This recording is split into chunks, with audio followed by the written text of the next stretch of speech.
Alright, what's going on, you guys? My name is Eternal Darkness, once again, and we're back with another episode of How's My Gun? Today we're going to be looking at the Type 25, but before we kick off the episode, I really wanted to thank you guys for all the support on the new series. Thank you guys for watching that first episode with the MTAR. Hopefully you guys really did enjoy it. I really worked hard on it, and I'm going to keep working hard. And I must apologize for this episode coming out a bit later.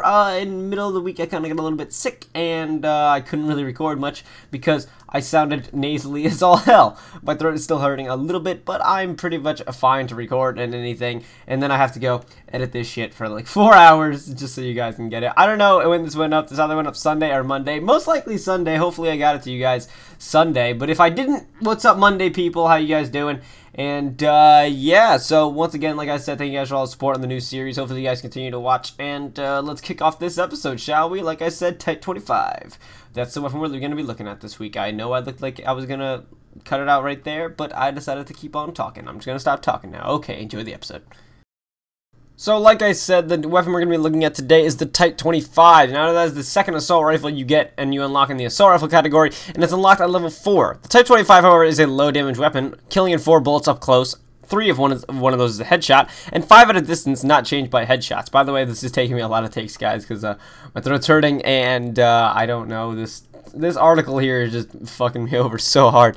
It performs similarly to the FAMAS from Call of Duty Black Ops 1, with similar attributes such as a high rate of fire and low recoil, but it still has lower damage.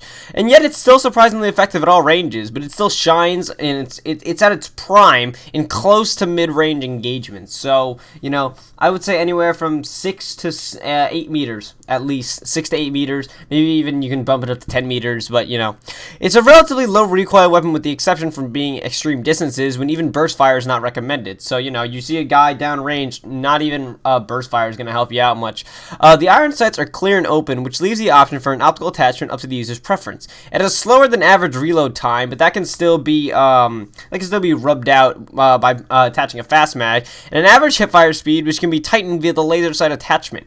Now, with the couple patches that have come along in Call of Duty, the Type 25 has actually been upgraded and or nerfed, or it's more upgraded at least. It reduced the idle sway of all assault rifles, so now your sway isn't going to be as much. The spread was also slightly tweaked, allowing for better performance when firing from the hip. The headshot multiplier was also slightly tweaked, allowing for fewer bullets to kill over long ranges. As long as at least one is a headshot. So with the 126 patch, you can probably kill from a headshot with at least 4 bullets, not just 5, like I said earlier.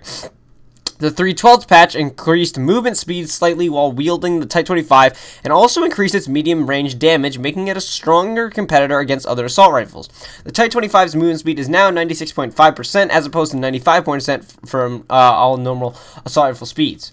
Reload time is 2.32 seconds normal, you know, straight, just mid-mag. 2.95 seconds empty. And like I said, you're gonna want to put a fast mag on this thing. Or, you know, I wouldn't really recommend it. I'll get into that a little bit later. But, you know, if you want those precious seconds, you're gonna need them.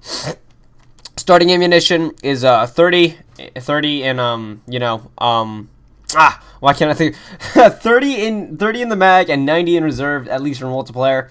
And you know, the maximum ammunition you can get 240 if you attach a what's it called, an extended mag, and you know, you add in the extra bullets. I can't remember. I don't know. My mind's drawing a blank right now. I apologize for that, guys. But the fire rate is 937.5 RPM. The recoil is moderate, like I already said. The fire mode automatic, as you can probably tell. And, yeah, the damage, I forgot the damage earlier. The damage is anywhere between 22 to 33. So, yeah, that's my 2 cents on the multiplayer. So, just like with every other gun in this series, the Type 25 does appear in Zombies mode, and it's available from the mystery box for 950 points, and I know I said last episode that I said it only the first time, so I would never have to say it again, but I'm gonna say it again because I'm a fucking OCD motherfucker, so there. Yeah. The Type 25 suffers from low ammo and low damage after round 10. So, if you get this gun before round 10, motherfucker, use that shit. It can help accumulate points after round 10, you know, being a point racking gun, but overall it really isn't a recommended weapon, at least not from the wiki. It's most effective at killing zombies with headshots, especially when it's upgraded, and when you pack a bunch of it, it becomes the Strain 25. It starts out with a 30-round magazine with 270 rounds in reserve, higher damage, and 2 attachments, which would be the reflex sight and a fast mag. It can be pack a punch multiple times, just like any other gun, for 2,000 points. unless you know, you have those other guns in Nuketown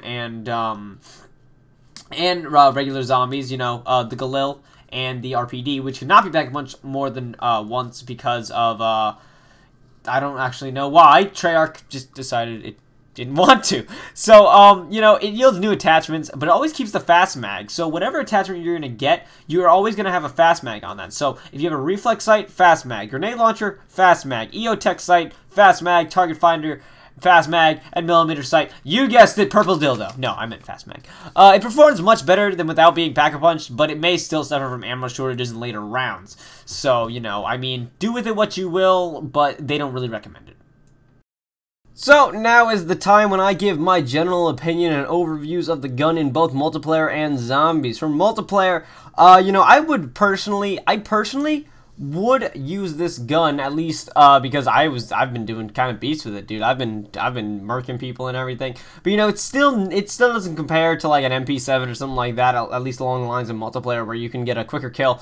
Now the weapon attachments I would recommend, at least for this, they recommend the fast mag and the laser sight.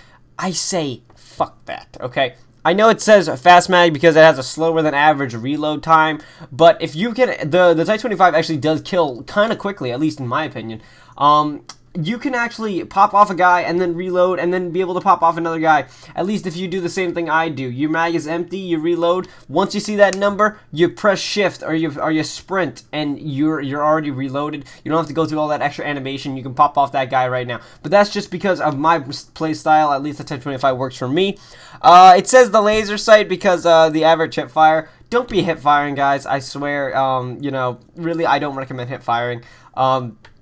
What I say, at least to do, I say pop on a quick draw handle and a reflex sight. Those are the two things I'm recommending. Reflex sight is because you got a tight sight and you can just take out that tango. You can take him down in a couple shots. I know it does have a lower damage than the MTAR, but still I think it's a better gun. I've taken out some guys who have had MTARs and I've had the Type 25 and I killed them first. And you know, the quick draw handle, because you have that reflex sight and the quick draw handle, you're gonna snap right into your sights and you're gonna be able to take out that guy. So I'm telling you, that's my 2 cents, at least on the multiplayer side, of what you should be doing for the weapon. So yeah, now zombies, at least zombies, this is where my opinion strafes a little bit. In zombies, I don't exactly recommend this gun. I mean, unless you have like a war machine and you need to get rid of it, and this gun pops up in the box, hell yeah, take it. If you're looking for a point racking gun, take it. But other than that, I really wouldn't recommend it much in zombies. You know, I don't find it the best gun in zombies, even pack-a-punched. You know, it doesn't kill zombies extremely fast. It definitely doesn't match up to the MTAR, at least. And you know, I really wouldn't recommend it unless you're in a desperate situation, or you're getting rid of like a war machine or an RPG. Actually, the RPG, I'm okay with the RPG. I'll get into that in a different episode. But like I said, you know, I really would not recommend this gun. Or I would recommend this gun if it's a dire situation. If you really need a weapon and you get this thing out of the box, take it. Take it. Rack up some points with it. Pack-a-punch it if you want. Rack up some more points with the Strain 25. You know, but like I said, I really wouldn't recommend it. And the same thing goes, at least in zombies, I would recommend a reflex sight and the fast mag, but the fast mag has already comes equipped with it. So, you know, I would really just, I mean, I'm on the fence about this thing. I'm on the fence about this gun, at least in zombies, so we'll get more into that at the ending when I give my general opinion on everything. So once again, here we are at the end of the second episode of How Is My Gun, a series that I hope is going to be going on for a long, long time. So once again, we're just going to go over my general opinions of what I use in a multiplayer. Yes, at least if you're using the attachments I use. Like I said, multiplayer is pretty good if you're using the attachments I use and you kind of use my play style, at least with that whole reload sprint thing. The attachments I would use are the quick draw handle and the reflex sight, only because you want to be able to pop into that enemy, you want to shoot him down, you want to move on to the next guy, and do the reload trick that I do. Unless you can't really do it, then you know, it's not a big deal. It's not a big deal if that's the case. You know, go for a third attachment on the weapon if you want, and put a fast mag on that thing. And this way, you can actually pop off some dudes. Would I use it in zombies? I'm on the fence about it, like I said. So I'm gonna say, maybe use it in zombies, non-pack-a-punch. I give it a little minus, a little yellow minus. So it's like, maybe, whatever. So, and I'm gonna rate it a 5. That's all I'm giving it. It's not a very good weapon, but it's not an extremely bad weapon, you know. Would I use it? Would I pack a punch it? You know, again, unless I'm really desperate, I'm not gonna be pack punching this gun. I'm gonna probably trade it out for something else. Like I said, little yellow minus sign. And what would I rate this thing if I were to pack punch it? I'd give it a 6. Just about a 6. That's about it. The attachment I would use, reflex sight, as always. That's probably the only weapon attachment I would use ever on a zombies gun. You know, it's just my personal preference, you guys. You don't have to listen to me. And, yes, thank you guys for supporting the series. Like I said in the beginning of this episode, thank you guys for watching once again. My name is Eternal Darkness. Hopefully you guys enjoyed. Hopefully we can keep this series going for a long time. And to my new subscribers, because I got like a couple of subscribers out of the So How's My Gun series. What's up, you guys? Thank you guys for subscribing once again. And, you know, hopefully you guys continue to watch all my shit, and you guys continue to support me, at least in the series, and future endeavors. So thank you guys once again. My name is Eternal Darkness. Hopefully you guys had an awesome day. I'll talk to you guys later. Stay in the darkness as always, my friends, and I'll talk to y'all later. I already said talk to y'all later twice, but I don't give a shit. I'll do what I want. My channel, bitches. Thank you guys once again. Later. Hey guys, what's going on? I kind of forgot to add this into the end of the video, so I decided to throw it right in here as I also show you episode 1, or at least leave an annotation for episode 1 if you guys haven't seen it. But, you know, I forgot to tell you guys, leave a comment down below and give me a recommendation for a gun for next week. And, yeah, subscribe if you haven't. Thank you guys for supporting the series. And, yeah, that's all I really wanted to say. So I took this little audio clip to say that instead of putting it just in an annotation. Yeah, I'm just that cool. Alright, talk to you guys later. Bye-bye.